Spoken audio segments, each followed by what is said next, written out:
Guru from Steiny and Guru, noon to 3, right here on 95.7 The Game. Now back to the morning roast. I'm a roaster because these two guys are my guys. Yin and yang, right here on 95.7 The Game. Good to have Guru back in here. By the way, the poll of the day on the Morning Roast 957, how often do you clean out your emails? How often do you clean out your emails? That will be the poll today. 888-957-9570 if you want to call us and let us know if you like a dirty email like yours truly or you like a clean email like Joe Shasky the Butcher. By the way, this segment is sponsored by Tribark. Everybody's got their go-to meal at their favorite restaurants, so it's time we head back into their kitchen for episode 3, The Go-To, presented by Tribark. Check out the Rome Artisan Burgers at 957thegame.com. Don't forget Bruce Fraser, 720, Baldy, 735. Going to be a lot of fun. For those that don't know, who is Bruce Fraser, Bonte? Assistant head coach of the Golden State Warriors. If you don't know who Bruce Fraser is right now, then that tells me you're a bandwagon Warrior fan. He's the guy. He's the guy who warms up Steph Curry before every game with the gray hair on the sideline. He's been part of the staff since Steve Kerr's been named head coach. Bruce Fraser, assistant head coach of the Golden State Warriors. So for the new Golden State Warrior fans out there, if you just joined up. I don't think my dad could point him out. Oh, I don't think my dad would know who he is. My dad watches every game. You know who Bruce Fraser is. Does your dad know who the clubhouse manager is for the Giants? Yeah, because Mike Murphy's been there for 60 years, and they bring him out for everything. What about the dugout coach? What about the bullpen coach? I don't know. Yeah. I don't know. Right. Q. It depends. Look, Q, everybody knows who Q is. If you don't know who Q is, man, you had a Draymond Green question, and I thoughts. wanted to get to it because Draymond's playing really good basketball right now, Bonte. It feels like the Warriors got the ball going in the right direction. Wow, this email thing's going to take off. Why do you say that? I have to see people on the timeline quote tweeting and everything. It's like, damn, emails. I told you. Because of Cyber Monday, I had so many. Again, I got a brand new iPad, and so I was like logged out of all of my different Gmail and Yahoo and whatever. And so I logged back in, and I'm like, wow, dude, I am subscribed to so many horrible emails from all of these companies that I either registered a product from or whatever. So I went down the rabbit hole. I'm like, I'm unsubscribing from all of these. It felt great. I bet it did. You know what does suck about the emails? Last thought about that. Timeline. Is the loan offers I get every single day. And I loan offers? Dude, from like these whole low to budget loan situations. I got a $50,000 loan. At one point? Absolutely not. Yeah. Absolutely that's not. how they get your information. No, well, typically. I don't know how they get your information. They got it all, though. They got me. And it keeps sending me stuff left or right. I was like, dude, I don't need a loan right now. Do you need $2,000, Ponte Hill? Right. We're your people. For just 50% interest, we will absolutely loan you $2,000. 877 cash now. Exactly. Oh, my gosh. Oh, Lord. That's funny. That is That funny. is really funny. Well, here's the thing. One last thing. I'll put a bow on this. For me, as a salesman, right? I was taught by a man, Wilbert Tom, who's one of the OG salesmen in whatever industry. This guy is an OG, and Sean Patrick. And they said to me, Joe, if you want to be successful as a salesman or a saleswoman, you have to be on time. You have to be replying to people. There is a courtesy out there. And so they told me, stay organized. And the number one thing is to reply to an individual. He called it the 12-hour rule at the time. Now with modern technology, it feels like it's 5 seconds. Like you got to respond immediately. Right. But like 12 to 24 hours, I think is an appropriate time to respond back to someone, a client, a customer, a vendor. Yeah, business is different. But that's how I conduct my life now because so much of my life bleeds over into my personal life, or my professional life bleeds over into back and forth. So I just treat the two the same. So that's where I'm coming from. And I understand others, like my wife is not that way. Yeah, I'm not that way either. You know? I'm not that way either. You may be lucky to get me to partake or reply to a message. Maybe you're lucky. I'm tired of everybody these days, especially the holidays. I'm like the Grinch during the holidays. Something comes, I don't know what it is. It's just the holidays. No, it's just the holidays, man. Everybody's all jolly and fake jolly and happy. Ebenezer Scrooge. I'm imagining now. Everybody's all fake happy. Video. Oh, my God, look at the leaves falling off the trees, the red leaves. And I'm just like, all right, can we stop with the fake happiness? What? Stop it. The holidays, let me tell you something. The holidays, all it means to me is my bank account is going to be depleted. That's what the holidays is for me. The holidays is just Thanksgiving, Christmas. Now you got special holidays. You got light shows. You got ice shows. It's just too much. Bah humbug hill. It's just way too much. Way too much. All right, go to State Warriors. I feel like they've turned a corner, right? It feels like it. the last couple of games, it just the ball's skipping around. It feels like they're playing more complementary basketball. It feels like some of the rotations have been tightened. Yeah. Maybe Jordan Poole is starting to kind of figure out this off the bench thing, and they're kind of reworking some of the people that are playing alongside of him. Yeah, it feels like that. It feels like that. It's 8-3 in their last 11 at the start of the season. That's off 3-7. 8-3, right? They've lost one home game all year. All right, one home game all year. They've won 8 in a row at Chase Center. And then they win their second road game Sunday in Minnesota. They dropped 47 on the T-Wolves in the first quarter. They blow them out. You had the funny technicals by Draymond Green and Stephen Curry. It was weak at the end of the game because they're celebrating on the sideline. And now everybody in the NBA, they've been doing this for years. They always get away with this celebrating stuff. Oh, shut up. You know the Warriors are back. Now here we go again with the hating. But Draymond Green, all right, scored a season-high 19 points in that game. Sunday against Minnesota. 11 assists. Corner three. Hit a back-to-back corner three, games. Corner 3, 6-7 from the floor. 13 points Friday night against the Utah Jazz. 11 assists Sunday against Minnesota. He's playing at a high level. A high level. Over his last 6 games, 10 points, 10.5 points per game, 8.5 assists, 5 rebounds, shooting 62% from the three-point line. That's crazy. And 77% from the floor. How about that? So Draymond Green, where are we at with him 21 games in? Well, because I'm starting to think, Shasky, real quick. And I'm going to ask the audience, 888-957-9570. Don't we want Draymond Green to opt into that deal for $27 million next year? Don't we want him to opt in? Or do you want to re-sign him to a 3-year deal? Because I'm not sure I'm ready to let Draymond Green go. I think we underestimated how valuable he is to this franchise and to this team. He's been playing out of his mind, and without Draymond Green, where are the Warriors at right now? Well, Bonte, the last couple of games are a small glimpse into what we've all been screaming for like 2 or 3 years. Like, Dre, if you just score a little, look at how much the floor opens up for you and for everyone else as a playmaker. I think the most important thing that Steve Kerr has done, or whoever gets credit for this, I don't know if someone on the staff recommended this or if Draymond himself did.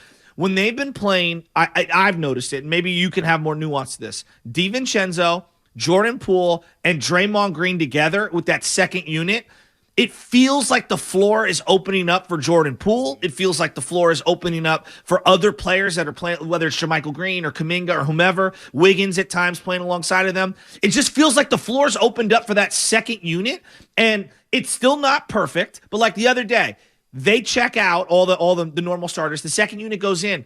I think they were only a -1 in the second quarter, right? That felt like a huge win. No, it is a win when you could just stay par. Stay par with that second unit. What's going on here? Can you hear me now? Can you hear me now? All right, I don't know what the hell, my volume was down. That was weird. I was like, the Shasky, the cabin, what's going on up at the cabin? But no, the second unit, if they could stay par, right? If they could just, that's what I'm saying. If they could just play even, starters come back in because the starters have the best net rating in the NBA. The starting unit of Clay, Steph, Dre, Wiggins, and Looney are blowing teams off the floor. Teams cannot stay with that 5. They just can't. No. And now you got Jordan Poole playing a little bit better. Right? He's coming off the bench, starting to fill himself because of Draymond Green stabilizing that second unit. And Andrew Wiggins. Draymond Green, we know what happened in training camp. We don't need to revisit that situation. We know what's been said in the past on podcasts. This guy's a baller, and he's an all-time Warrior, and he's a statue guy, and he's a Hall of Famer, and he's going to have his number in the rafters one day. I'm not ready to just let him, after the season, we were having a discussion, man, can you win this year? Can you win a championship without Draymond Green? And early on, a lot of people thought yes, right? We thought, maybe you can.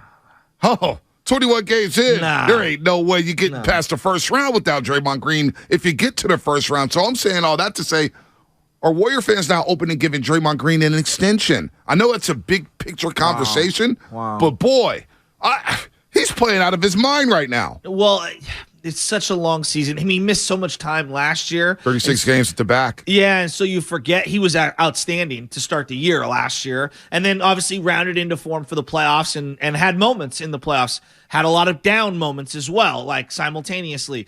Bonte, if he can just be around 10 to 13 points a game, I feel like that changes the entire Warrior team. It changes him and his impact. I feel like it opens the floor up for him as a playmaker. How many times has he driven coast to coast in this first 2 months of the season? Oh, a lot. So in the Minnesota game in the first quarter, I believe he had 7 assists. I mean, he was pushing the ball. Yes. And that gets you talking. That's old Draymond, Bonte. That's old school Draymond, no doubt I about love it. that. But to me, that tells me that the back is good. That's super good. But the second part is that I want him feeling himself from beyond the arc. Part of what made them so special in the 73-win season, he averaged, I think, 16.9, 16.6 or whatever it was, basically 17 points a game. He'd take that top of the key three that everyone would lay off on him. When they would come out, he'd drive right by them and either throw the alley-oop or yam on somebody. He turned his ankle the other day, and I said, oh, boy, I got super worried. He ended up being okay. They need Draymond right now. He's playing unbelievable. No, he is playing unbelievable basketball right now. And I just need 10 points from him. Just give me 10. Crash the glass, drop dimes, and they're going to play at a high level. The Warriors, they win over 70% of their games when he scores at least 8 points. I mean, that's a over the crazy course stat. of his career, right? How crazy is that? That's like the Shanahan rushing stat. Like, when he gets 40 rushes, he's 28-1 or whatever it is. Just give me 30. Like, you know what I'm saying? I know, but that's an interesting Draymond Green stat. But what it does for their offense, B, is that it does not allow teams to clog the paint, and it allows them to sag off of Draymond Green, right, when he's not scoring or even attempting shots, and it allows them to manhandle off ball Steph Curry, Klay Thompson, Jordan Poole, and double team those guys and hedge on those screens. So the Warriors have won 76% of their games with Draymond Green scores at least 8 points. That's insane. They are 285 and 87 when he scores 8+ points over the course of his career. Eight. Not 28, 8. 76% of their games they win when Draymond scores 10 points. And it's not a small sample size. No. So when he scores at least 10 points, get this, when Draymond Green scores 10 points over the course of his career, the Warriors are 229 and 56. They win 80% of their games when he scores at least 10 points a game. Bonte, we were talking so much last year about his reluctance to shoot, just in general, whether it's the bunny, the free throw line, three-point line extended, like wherever it is. It feels like he's taking all of these shots in rhythm, at least the ones from the perimeter. He's taking a couple at the top of the key for three-pointers in the corner, which I love because that's an element he never really had in the bag. Do you think it's the shoulder?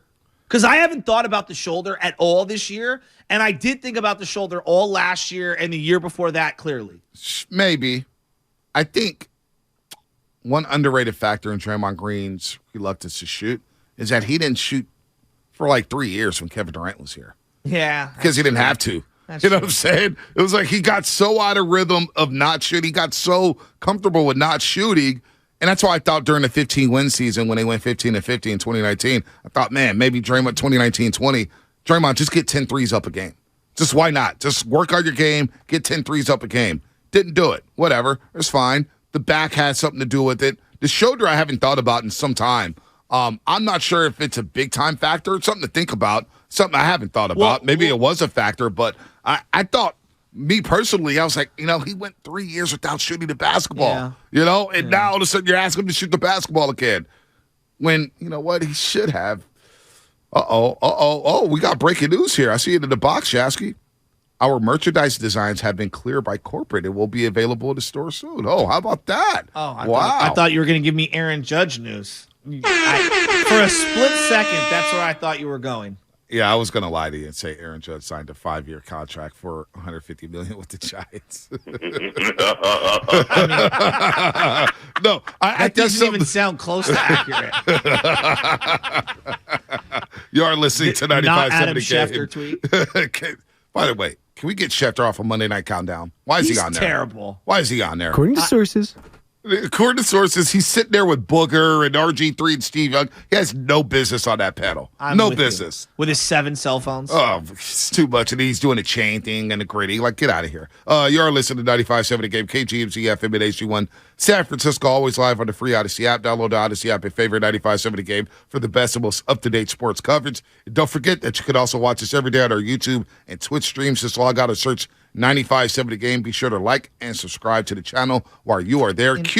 Q's going to join us in 15 minutes. Assistant head coach of the Golden State Warriors, Bruce Fraser. You were asking me about, where we at with Draymond Green in terms of an extension. Would you want him to opt in? Do you want the Warriors, to give him some sort of a extension, 2-3 years, whatever it is?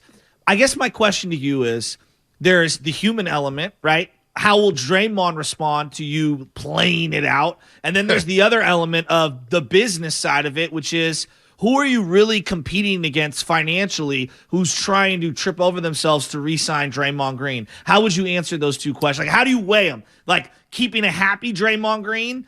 I mean, do you want him to be motivated? Because it feels like he's motivated now. That's what I'm saying. He told you that on media day. I know I'm not getting an extension, and I'm motivated. So the motivating aspect's already there. No, but that's my point. But if you pay him, does he lose a little of that edge? Well, it depends on if you win a championship. I don't think it's fair for me to even ask that question. Yeah, but if you win a championship, Draymond Green, that's number 5. Not all of a sudden you're saying, well, let's go Ty Jordan. Yeah. Let's go get up there with Robert Horry, who has 7. You know what I'm saying? All of a sudden, Horry has 7? I think has 7. 5. He's got 2 with the Spurs, 3 with the Lakers, 2 with the Rockets. I didn't know he had 7. For some reason, I thought he had 5. Yeah, look that up, Spano. I thought he had 5. Big Shot Bob, does he have 7? I thought he had 5.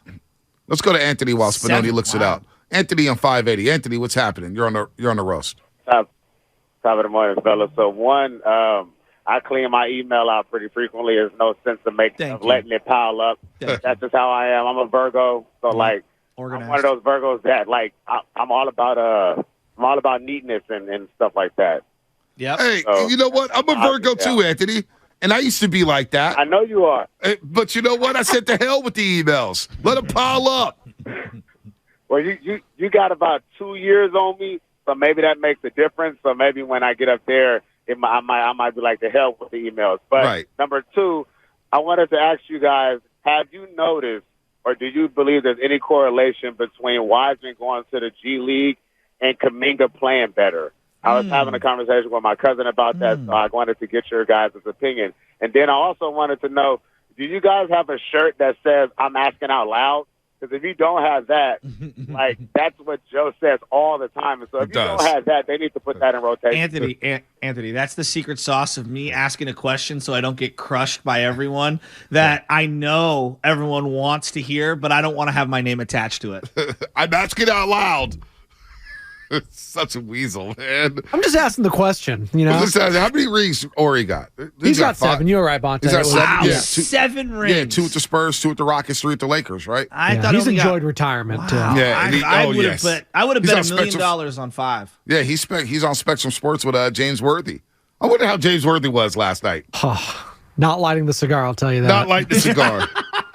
Gosh. You know what? I just like to thank the Lakers because they were so close to reeling me back into the season. They were about to be 8-11, 3 games on. I was like, they're good. No, they're done. They're dead to me. Not paying attention to them for the rest of the season. They stink. They do stink. Anthony's question about Kuminga and Wiseman going out to the G League. It's an interesting one. It is. I mean, look, was Wiseman the culprit of the Warriors losing all those games? No, he wasn't. He wasn't the main reason why.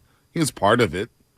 There's no doubt he was part of it, but I can't blame James Wiseman when he played 5 minutes in the first quarter against Charlotte. You know what I'm saying? I can't blame him for that loss. I'm not going to blame a 21-year-old kid, but they have stabilized their roles, and that's something we discussed last week. If you just know, if you tell Kuminga, this is your role, we're going to play this X amount of minutes, we're going to play you here, you're going to play. Look how much better he's playing. All of a sudden, he knows that I'm going to get some tick in the first quarter. I'm going to play with the second unit. My role has been simplified in terms of play defense, rebound, cut. He's now impacting games without shooting the basketball. Yeah, so now he knows his role. So that was the biggest thing over the first 10 games. Nobody knew their roles coming off the bench. Wouldn't you also agree that the positional change for JaMychal Green going to the backup 5 as opposed to Wiseman has freed up Kuminga to play the 4? Whereas before, I think in the short period, and this is going back to the beginning of the season, at times they tried Wiseman at the 5, JaMychal Green at the 4, Kuminga at the 3. And I think we all kind of realized, don't really love Kuminga at the 3. Don't really love JaMychal Green at the 4. So I think having Wiseman not there has slid those guys down to their more appropriate positions. Well, they hitched that. They basically threw that away quick, right? Yeah, what was that, like 3-4 games in? maybe, Yeah. and then Kuminga started picking up DMPs. Yes. And so But I now do having think there's a JaMychal Green, but there's a correlation there. And Steve Kerr said, I did JaMychal Green no favors. Yes. So now he's playing small ball 5 in the dunker spot. He looks way better. And now he looks way better. He's Way pump better. faking. He's finishing around the rim. Cool. He likes to hang on that rim, by He the does way. like to hang on that rim. He I like likes to that. hang You see on Jordan that Poole rim. hang on the rim the other I night? did. Against Minnesota, that was pretty sick. Yes, he was I just did. hanging on that thing back and forth. He's I've having noticed fun. that Jordan Poole is not wearing the leggings. He's showing off the leg tattoos, which I was unaware he had one on his left leg. Yeah, I didn't know that either. Oh, is that a new one? I don't even remember him having tattoos. Well, because Maybe he always did wears have it. leggings. Yeah, I guess we do have to Google it. But no, he loves the short shorts. He loves the Yes, short well, shorts. that's obvious. So Kuminga's playing better in the rotation. They know their roles now. So Yes. now everything is starting to fit. DiVincenzo starting to fit, right? JaMychal Green starting to fit. Would I like one more veteran off this bench? Absolutely. Yeah, I would. Is it Iguodala? Everybody keeps asking about Iguodala. Iguodala barely played last year. All right. Well, he was very important the first 18 games. First 18 games, first 20 games when they started off 18-2. Yeah, he was very it. important. He was really good. In fact, I thought he was done, and he had way more left in the tank. But then, yes, he was a non-factor. B, the one thing I keep thinking about as we wrap a bow on the Draymond Green conversation, watching him at the podium Sunday night talking after the Minnesota game, it felt like to me more vintage, comfortable, old school Draymond Green in how he was talking about himself, talking about his teammates, whatever, whether it was the drama from what happened in training camp, whether it was him just feeling reserved, him with the podcast. I don't know what it was. What about Friday after the Jazz game when he was discussing the youngsters? He going, it's not fair for them to get drafted to a championship team and expect them to play at a championship level where other guys get to go to bad teams and get to play 35 minutes a game. And that's all we've been saying about the youngsters. And he cited himself, Clay, and Steph Curry as guys that didn't have that burden when they were coming up. But didn't it feel like, oh, he's so back to old Draymond, comfortable-wise, because I could feel it at the podium. All right, we got to go to break here. Lubman's all in my ear. He's rattled because Miami just stinks this year. And well, I thought it was the email he just got from Nahegan, and he's trying to clean his inbox. Well played. Hit the brakes. All right, we're hitting the break right now. Bruce Fraser coming up, sponsored by Fremont Bank, full service bank here, no compromises.